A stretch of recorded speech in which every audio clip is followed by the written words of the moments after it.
उसमें भी वेलकम, बहुत शुक्रिया।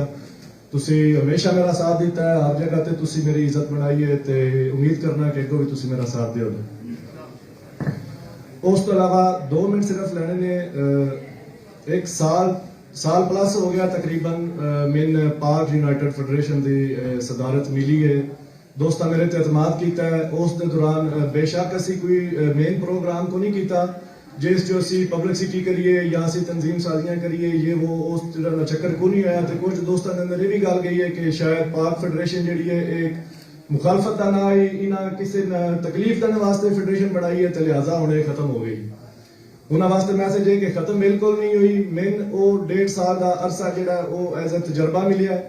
मैं उस चो अपना एक्सपीरियंस बनाया है क्योंकि अक्सर सवाल ये भी होता है साढ़े दोस्तों ने कि जड़ियां तुसी तंजीमां बनाते हो, कोई भी ग्रुप बनाते हो, तुसी सारे ही नारा लगाते हो वाह असी कम्यूनिटी के मसाइल का हल जो करना चाहते हैं तो तुसी किवें करोगे, की कम्यूनिटी का हल है। उन्होंने इनडायरैक्ट इशारा यह होता है कि तुसी चौधरा के चक्कर चो तो चौधरी बनना चाहते। उन्होंने वास्ते सिंपल जिहा मैसेज है, जितना चेर असी कोई इंज दा मजबूत प्लेटफार्म लीगली तौर पर असी नहीं बनाते उतना चेर असी वाकई कम्यूनिटी का कुछ नहीं कर सकते। क्योंकि असी सिर्फ ब्रेशिया विच 37,000 तो प्लस बंदे मौजूद आ पाकिस्तानी। अगर असी अपनी एक लीगल वेबसाइट बनाइए, अगर अपनी अस अदारा रजिस्टर करने वो सारे दारे तुसी सारे मेंबरशिप लेंदे हो उसकी ते उसकी एक पावर बन जाएगी। फिर निरा सदर नहीं होने लगा, नाल 37,000 बंदा जो वो एज अ कम्यूनिटी के तौर पर साथ देगा। मैं कस्तूरे जाना, मैं सीजीएल चो जाना, मैं एम्बेसी जाना, जिथे भी जाना मैं दुआडी पावर नाल लैके जाना तो फिर अपनी कम्यूनिटी के मसाइल हल करवा सकता।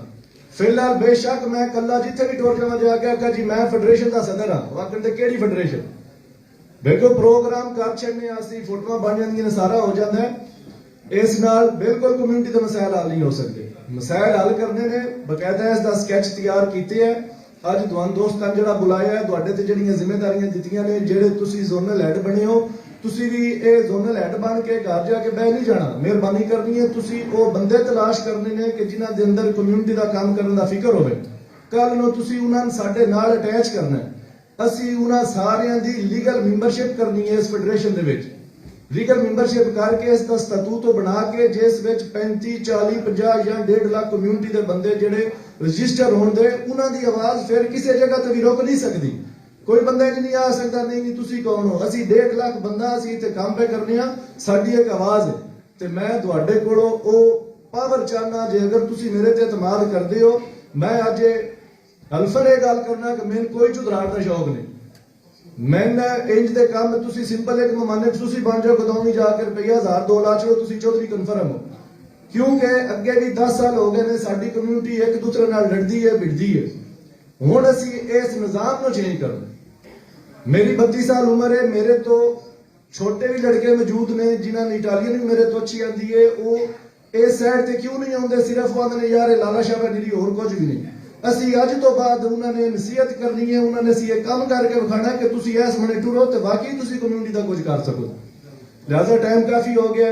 मैं इंशाअल्लाह तहे दिल नाल तुहाडा शुक्रगुजार भी हाँ, तुहाडा नौकर भी हाँ, वर्कर भी हाँ। मेरा नंबर भी जिस को नहीं वो फेडरेशन तो लै सकता है। मैं आने वाले दिनों इसकी एक वेबसाइट तैयार कर रहा जिसे तो सारी डिटेल मिलेगी। किसी कोई किसी किस्म का टेंशन मसला हो तो यूनाइटेड फेडरेशन के पेज पर साडे नाल राबता करे, असी अपनी खिदमत अंजाम दें। बहुत शुक्रिया।